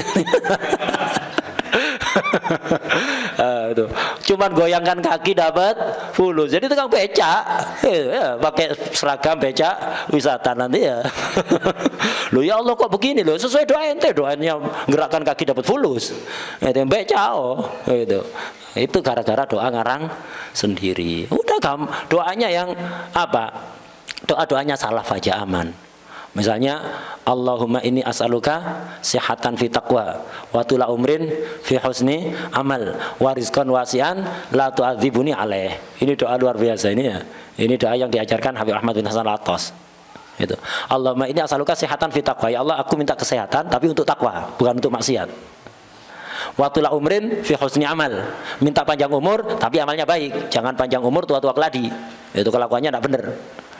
Wa rizqan wasi'an, rezeki yang luas. La tu'adzibuni alaih, yang tidak engkau siksa. Enggak kurus masih subhat, yang penting enggak disiksa ya. Kalau antum rizqan halalan mungkin rada susah ya. Rizqan wasi'an, rezeki yang luas sudah. Embo terserah rizqan wasi'an yang penting. Yang penting satu, la tu'adzibuni alaih. Hatta haram kalau enggak diadab kan enak ya. Asalnya haram, habis itu diampuni oleh yang punya ya.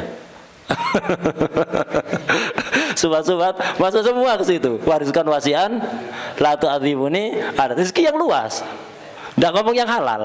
Rezeki yang luas tapi gak diadab. Termasuk adab hisab ya. Hisab itu adab. Enggak nyaman kan di hisab itu ya.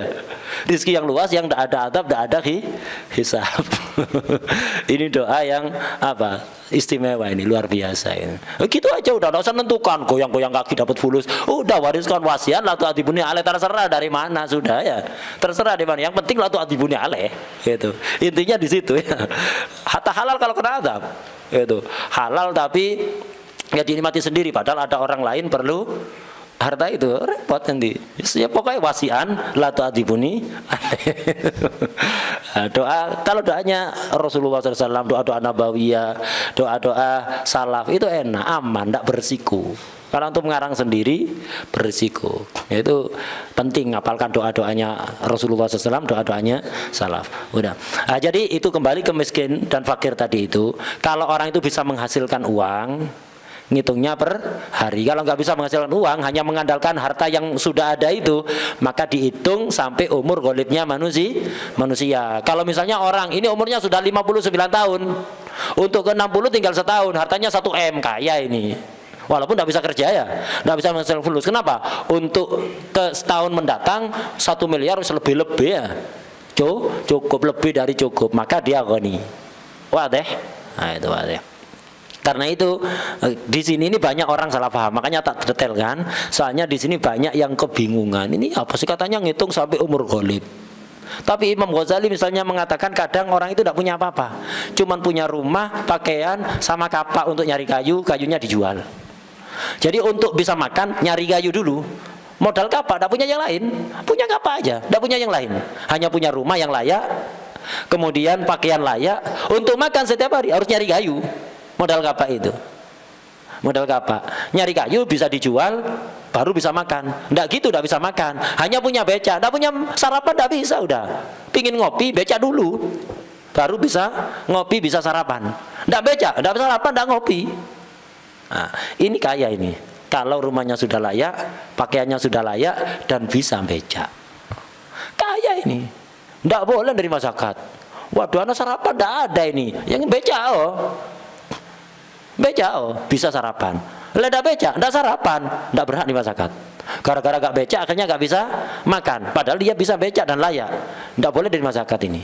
Dikasih zakat tak sah. Kenapa? Islam tidak kepingin banyak pengangguran. Yang bikin ruwet negara ini pengangguran. Nah itu. Orang ndak sibuk urusan agama, ndak sibuk urusan dunia. Yang bikin ruwet negara yaitu. Yang bikin ruwet itu sudah. Berandalan, kemudian pang dan yang lain-lain. Itu orang-orang yang kurang kerjaan. Karena itu ini disebut sabahlal. Itu disebut sabahlal. Itu orang yang paling dibenci oleh Allah itu sabahlal. Tidak punya aktivitas, aktivitas akhirat, aktivitas dunia. Ini sangat dibenci. Karena itu jangan pernah jadi sabahlal. Jadi sibukkan diri. Imma urusan agama, imma urusan dunia. Ahsan itu. Ahsan itu. Karena itu jangan terlalu kalau mengkritik orang yang sibuk kerja dunia itu. Masih mending itu dibanding orang penganggurannya. Masih mending. Yang lebih berhak untuk dianu itu. Cuman kalau diarahkan jangan hanya dunia. Kita di dunia ini sementara, akhiratnya juga. Nah itu tidak apa-apa. Tapi kalau untuk kritik habis, sementara yang nganggur-nganggur tidak pernah di nah itu masih mending itu. Yang paling dibenci nggak ngapa-ngapain. Nggak manfaat akhirat, nggak manfaat dunia. Itu paling dibenci. Nah, jadi Islam itu tidak kepingin banyak pengangguran. Karena itu orang yang bisa kerja untuk makan, rumah, pakaian sudah layak, untuk makan harus kerja dulu, dan dia bisa kerja yang layak, nemu pekerjaan, tidak boleh nerima zakat atas nama fakir dan miskin. Itu tidak boleh. Lil fuqara wal masakin. Itu. Ya, udah ini yang paling apa? Yang paling perlu didetailkan ini. Yang lainnya tak baca cepet itu aja. Kemudian ngemis itu, jadi ngemis itu hukumnya bisa halal, bisa haram. Kalau dia punya uang, harta lah, untuk dimakan selama sehari toh, bukan untuk setahun. Untuk dimakan sehari masih punya, sehari semalam itu masih punya, ngemis haram. Atau tidak punya uang, tapi bisa bekerja. Bisa bekerja selain ngemis. Ngemis itu bukan pekerjaan. Itu. Selain ngemis dia bisa. Kok ngemis haram? Jadi orang yang punya harta untuk makan sehari semalam, atau bisa kerja menghasilkan untuk makannya dia sehari semalam, ngemis haram. Siapa yang halal ngemis? Orang yang nggak punya harta untuk makan dia sehari semalam dan tidak bisa bekerja atau tidak menemukan pekerjaan. Ini baru halal. Selain itu haram. Yang ngasih ndak haram. Yang ngemis haram. Karena itu dari penjelasan ini kebanyakan orang ngemis itu hukumnya haram. Sebagian pengemis itu rumahnya mentereng, berangkat dari rumah pakai mobil necis, di timur alun-alun ganti casing, ganti casing, haram kayak gitu, itu haram. Ngemis jadikan profesi itu haram. Ngemis itu lidorurah dok. Minta itu boleh hanya lidorurah ketika nggak ada yang dimakan untuk sehari semalam itu dan tidak bisa bekerja untuk menghasilkannya. Itu baru. Setelah dapat cukup untuk makan sehari semalam ya sudah, bukan untuk nodur rumahnya mulai. Iki waya rame mari ini ya. Ini pas sore-sore waya rame orang ziarah ini. Tidak boleh. Kalau udah dapat cukup untuk makan sehari semalam itu ya sudah. Selebihnya haram, pulang oh sudah. Jangan karena di waya rame atau apa, tidak boleh. Ini jadi banyak orang minta-minta itu sebenarnya kena hukum haram. Kena hukum. Kalau kita ngasih tidak usah memperhatikan itu. Ini hukum untuk yang minta. Kalau kita beda, untuk yang ngasih beda. Rasulullah SAW bersabda, "A'tus sa'il walau ja'a ala faros." Kasih, kalau ada orang minta kasih, walaupun dia datang naik kuda. Kalau kuda itu ibaratnya kendaraan mewah. Datang naik Lamborghini ngemis. Kasih aja udah. Kasih aja. Untuk yang ngasih tidak usah ngurusi itu yang ngasih. Untuk yang ngemis itu tadi hukumnya. Jadi tadi hukum untuk yang ngemis. Untuk yang ngasih, hatta penampilannya necis kasih. Dia minta kasih. Gua ini bisa kerja, kasih. Kecuali orang yang penampilannya menunjukkan hasil ngemisnya nanti dibuat tak bener, itu jangan dikasih. Di perempatan tatuan, pakai tinde, anting-antingan, waduh. Jangan-jangan kalau dikasih nanti dibuat narkoba, dibuat minuman keras, jangan dikasih kayak gitu. Kasih permen aja. Kasih permen aja orang kayak gitu. Siap permen. Jadi kalau perjalanan siap permen atau biskuit. Nanti alafu ini ada. Kasih itu. Aman, paling dimakan. Tapi kalau masih fulus, ya kalau dibuat makan, kalau dibuat beli narkoba atau minuman keras lah, orang-orang kayak gitu jangan dikasih uang. Kenapa? Rawan nanti membantu maksiat dia. Ya. Tapi kalau tidak seperti itu, hatta pakaiannya necis atau minta kasih aja. Ya. Itu bagi yang ngasih. A'tus sa'il walau ja'a ala faros, kata Rasulullah SAW. Hukum, zakat itu ya pokok ini salah satu ini, pengemis atau bukan pengemis ya ini. Itu. Sesuai ketentuan yang diterangkan tadi apa enggak? Itu. Kalau sesuai ketentuan tadi nggak boleh. Pengemis tapi rumahnya sudah layak, pakaiannya sudah layak dan dia bekerja yang layak itu bisa. Cuma enggak mau karena wis kebiasaan ngemis, keenaan. Nah, ini enggak boleh dari zakat ini. Enggak boleh. Jadi memberikan zakat kepada orang atas nama fakir atau miskin ini agak susah. Kecuali dia ngomong, saya minta zakatnya ya. Loh kenapa? Saya ini fakir. Udah tidak usah tanya. Kenapa kok fakir? Tidak usah. Kalau ada orang ngaku-ngaku fakir, miskin, dia minta zakat, kasih aja. Aman sudah. Aman. Itu. Yang penting nggak terbukti dia kaya gitu aja. Kita tidak tahu, udah kasih aja. Kalau punya orang yang wajib nafkah, terus buatan ngasih, atau ngasihnya kurang dari kebutuhan, Ya berarti tidak tercukupi. Berarti enggak. Anaknya kaya. Ya berarti tidak tercukupi. Sing nggak boleh itu kalau tercukupi dengan nafkah wajib. Dia tidak tercukupi. Dia tidak tercukupi, boleh. Tidak tercukupi. Nah, udah kita lanjut ke kelompok yang ketiga yang menerima zakat. Wal amilina 'alaiha. Amil zakat boleh. Cuman amil di sini amil yang diangkat pemerintah. Amil yang diangkat takmir, RT, RW, lembaga pendidikan, sekolah, madrasah, pondok pesantren, musola, masjid, enggak, bukan amil itu. Enggak boleh memberi mereka zakat atas nama amil. Amil di sini harus resmi diangkat pemerintah. Di Indonesia sudah ada undang-undangnya. Lo kepala desa kan pemerintah ya. RT RW juga pemerintah. Enggak, mereka enggak punya kewenangan untuk angkat amil. Di Indonesia itu yang ngangkat amil itu sudah diatur. Itu ada namanya Basnas, ya. Ada namanya Basnas. Itu diangkat itu. Badan Amil Zakat Nasional. Khusus itu sudah Indonesia. Atau UPZ. Nah, sekarang disiasati gara-gara banyak yaitu. Jadi panitia-panitia zakat yang dibentuk oleh takmir masjid, musola, sekolah, madrasah, pondok, yayasan itu bukan amil zakat. Wadah, bukan amil zakat. Caranya kalau kepingin jadi amil zakat, minta. Jadi buatkan namanya, susunan pengurus amilnya, daftarkan ke Basnas. Nanti di SK jadi UPZ, unit pengumpul zakat. Itu bisa nanti UPZ. Jadi intinya di Indonesia amil zakat itu Basnas, wes titik. Badan Amil Zakat Nasional itu sudah. Selain itu takmir masjid yang enggak ada hubungannya dengan Basnas dan seterusnya itu bukan amil. Ada juga amil yang lembaga, itu juga pemerintah ada jalurnya itu, kayak apa? Lazisnu punyanya NU atau Lazismu punyanya Muhammadiyah atau apa. Itu ada beberapa, kalau memang ada hubungannya dengan pemerintah nanti di SK sama pemerintah bisa. Itu, tapi kalau enggak ya enggak bisa. Jadi intinya amil di sini harus yang diangkat oleh pemerintah yang berwenang. Intinya itu. Ada undang-undang zakat di Indonesia sudah diatur itu. Dan salah satu yang merumuskan undang-undang zakat itu Mas Muhib. Itu diperjuangkan sampai akhirnya jadi undang-undang, termasuk UPZ itu. Beliau termasuk yang memperjuangkan. Dulu nggak ada, diperjuangkan sampai akhirnya jadi undang-undang sekarang. Jadi undang-undang. Nah, jadi alhamdulillah ada. Jadi kalau takmir musola masjid itu pingin aman. Jadi soalnya kalau bukan amil resmi, nyalurkan zakat salah, orang yang zakat tidak bebas dari tanggungan zakat. Tapi kalau amil resmi, ketika ambilnya salah, orang yang zakat bebas dari tanggungan. Ya urusan ambilnya dosa ke Allah ya. Itu gitu aja. Nah, jadi biar lebih aman, panitia zakat itu mending didaftarkan ke Basnas untuk diangkat sebagai UPZ, unit pengumpul zakat. Nanti ada aturannya nanti. Udah. Intinya itu amil itu khusus amil resmi bentukan pemerintah.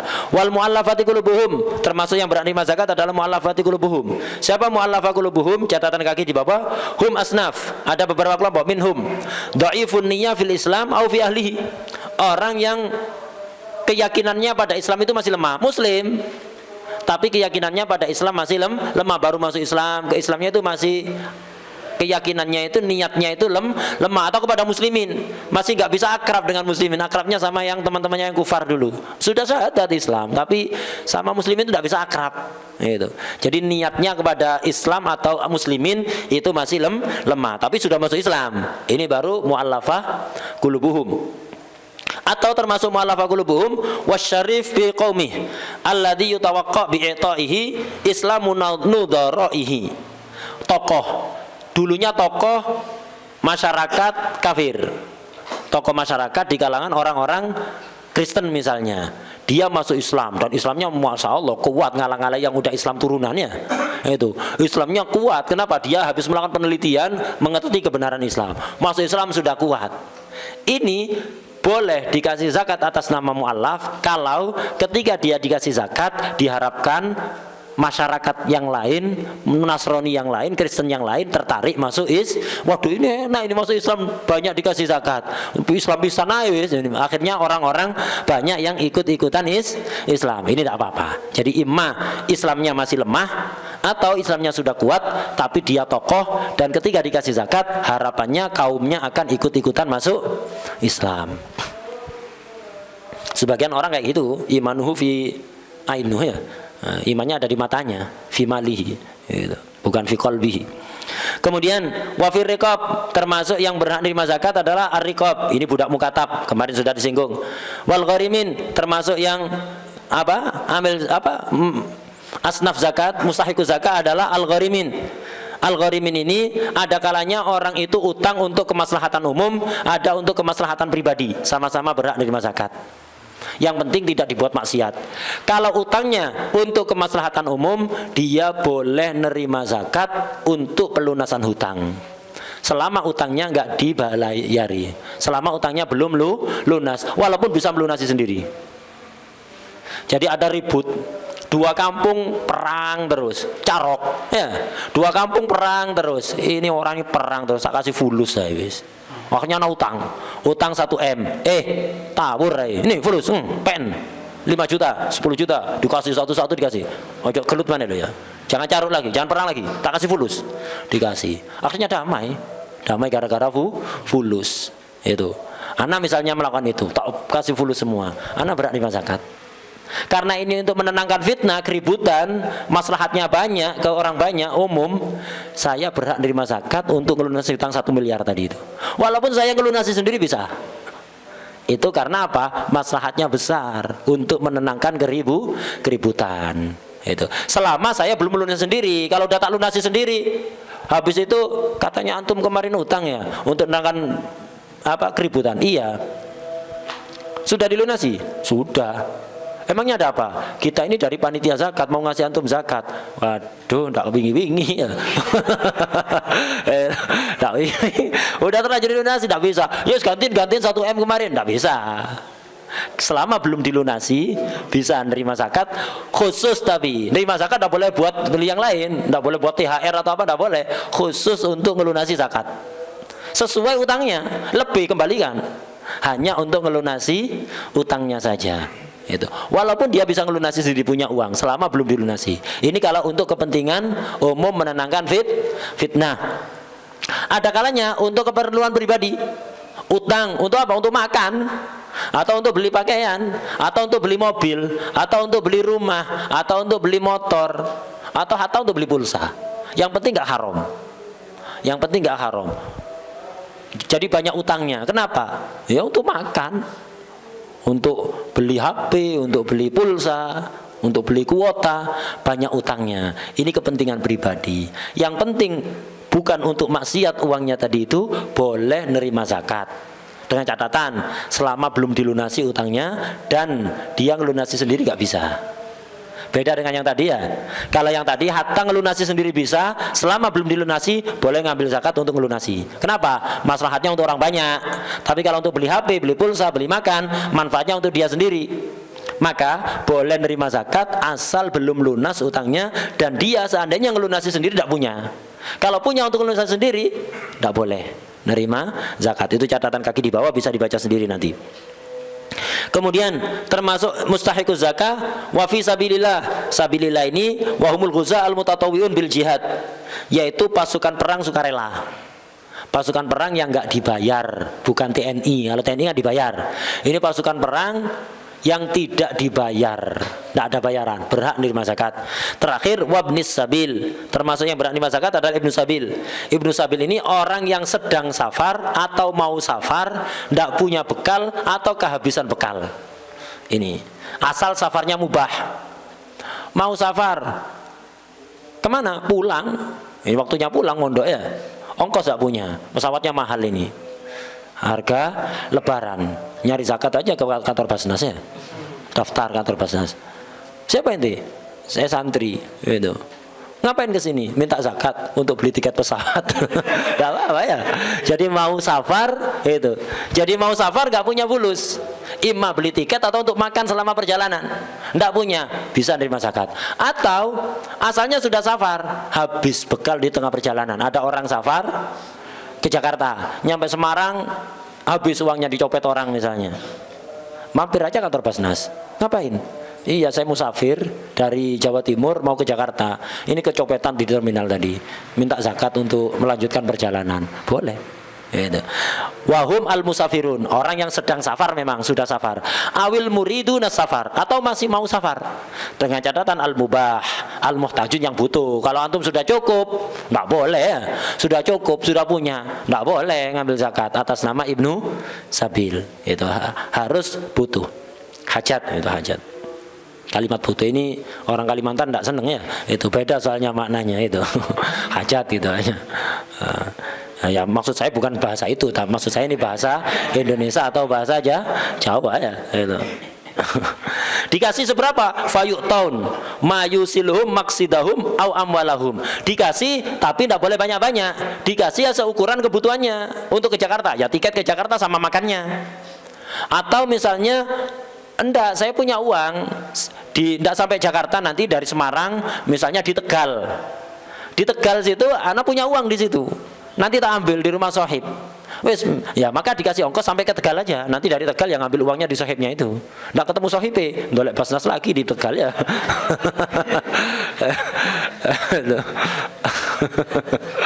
Tapi basnas biasanya nggak ada fulusnya ya.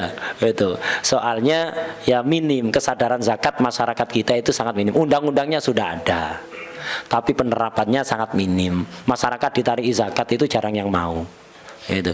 Jadi kalau undang-undangnya subhanallah sudah ada semua. Ini loh. Jadi ini membuktikan bahwa kita itu kalau ingin menerapkan hukum Islam, nggarap masyarakat, ojo nggarap negara. Kebalik. Untuk menerapkan hukum Islam kok nggarap negara? Kebalik. Yang benar nggarap masyarakat. Seperti Rasulullah SAW. Nggarap masyarakat Madinah dulu, setelah mukmin, muslimin kuat, baru mendirikan negara. Diterapkan dengan kekuatan negara. Tapi masyarakatnya tidak sadar. Ya percuma. Rasulullah ini di Mekah itu pernah ditawari. Ketika dakwah orang Quraisy sebel misalnya dihalangi model kayak apa, tidak mau. Wes gini aja wes. Ente yang penting jangan nyaci maki Tuhan kita. Tak jadikan raja kita. Kita orang Arab siap tunduk ke ente. Dikasih jadikan orang paling kaya, dikasih istri paling cantik, tak kasih kerajaan. Ente jadi pemimpin kami wes. Ini kalau Rasulullah dakwanya model garap negara, ahsan tak terima jadi raja. Nanti setelah jadi raja tak paksa semua untuk masuk Islam. Apa dilakukan? Enggak, nolak terang-terangan. Enggak, ana bukan nyari itu. Kenapa? Garap masyarakat dulu. Masyarakat jadi baru negaranya jadi. Ya, jadi garap masyarakat. Jadi dakwah yang benar ya seperti yang dilakukan oleh ulama-ulama salaf kita. Garap masyarakat, bikin madrasah, bikin pesantren, bikin pengajian di masyarakat. Yaitu biar masyarakatnya sadar agama, nanti menerapkan undang-undangnya. Nanti kalau masyarakatnya baik semua, pemerintah itu kan raja, presiden, itu kan ngelihat rakyatnya kan ya. Nggak bakalan raja itu punya pendirian kayak gini harus begini, enggak. Apalagi zaman sekarang ya. Dia itu kalau tidak gitu tidak dipilih nanti. Lihat minat masyarakat kemana. Mayoritas masyarakat pinginnya kebaikan, dia bakal jadi baik dia. Enggak gitu, tidak dipilih. Ketika rajanya tidak baik, menandakan mayoritas masyarakatnya tidak baik. Itu hadisnya Rasulullah SAW mengatakan kama takunun yuwalla alaikum. Seperti apa kalian keadaan kalian, yaitu pemimpin kalian begitu. Jadi pemimpin baik atau buruk itu cerminan masyarakatnya. Kalau mayoritas masyarakatnya baik, pemimpinnya otomatis baik. Kenapa? Yang milih pemimpin siapa? Masyarakat kan? Lah kalau mayoritas masyarakatnya baik, apa mungkin milih pemimpin tidak baik? Tidak bakalan. Lu yang jadi tidak baik, ya berarti mayoritas masyarakatnya tidak baik. Tugas kita untuk memperbaiki masyarakatnya lah begitu. Nah, dakwanya makanya seperti itu. Dakwanya salaf itu selalu begitu, garap masyarakat. Kata Syekh Buti juga begitu. Jadi dakwah berusaha menguasai kepemimpinan dulu, apa caranya menguasai negara dulu, meraih pucuk kepemimpinan, nanti dipaksakan diterapkan undang-undang, nggak bisa, guling, nggak lama guling. La Islama biduni muslimin kata Syekh Buti. Nggak bisa terbentuk Islam terpraktekkan di masyarakat, di negara dan seterusnya tanpa ada muslimin yang benar dulu. Harus ada muslimin yang benar dulu. Itu yang tepat begitu. Makanya dulu itu Sayyidina Husain bin Maulana Fakhrul Wujud Syekh Abu Bakar bin Salim itu kan wibawanya luar biasa. Ada raja waktu itu bosen. Jadi raja itu bosen. Dengan kehidupan dunia itu bosen. Ngelihat orang-orang tasawuf ini kok cek enak, hidupnya nyaman, tak sumpek mikir negara. Akhirnya dia datang sowan ke Sayyidina Husain. Sayyidina Husain, saya ini bosan jadi raja. Lalu terus pengen jadi muridnya antum. Ini jabatan anak tak serahkan ke antum, terserah antum nunjuk penggantinya siapa. Antum tunjuk sudah. Orang yang antum cocoki, antum tunjuk, anak berhenti jadi raja, anak jadi muridnya antum aja wis. Kata Sayyidina Husain bin Maulana Fakhrul Wujud, ente jadi murid tak terima, tapi jabatan jangan bawa-bawa ke sini. Ente nyari pengganti sendiri, cari orang yang kira-kira baik murid ente tunjukin. Jangan dibawa-bawa ke anak tidak mau kayak gini. Kata akhirnya ada kalam begini Sayyidina Husain itu, seandainya himar itu memenuhi syarat untuk jadi raja, anak tidak ridho himar anak jadi raja. Himar anak tidak ridho, apalagi murid anak untuk jadikan pejabat ya. Anak punya himar, ente jadikan raja, anak tidak ridho, apalagi murid anak saya atau kerabat saya, keluarga saya, santri saya tidak mau. Himar ada dari itu. Seandainya himar memenuhi syarat. Itu apa? Seperti jadi memang ya begitu. Lah ini buktinya. Undang-undang zakat sudah ada. Lembaganya sudah ada. Kok tidak zakat? Masyarakat tidak sadar zakat. Itu. Masyarakat tidak sadar zakat. Jarang pengajian-pengajian nerangkan zakat. Ngalor ngidul gak jelas. Banyak pengajian kayak gitu. Kalau gitu, atau bahas maqamatul aulia. Kok orang yang wudu belum benar. Orang wudunya belum benar diterangkan maqamatul aulia, diterangkan Nur Muhammad SAW, Ismurroh apa-apa ya. Itu. Orang ini wudunya tidak benar. Benar kan wudunya mereka, sholatnya mereka, sadarkan zakat. Udah. Hatta tidak ada lembaganya zakat sendiri nanti. Ada lembaganya, ada undangnya ya kayak gini. Cuman ya penting, memperjuangkan ini penting. Cuman jangan dinomorsatukan. Yang nomor satu itu nggarap masyarakat. Wallahu alam, al-Fatihah.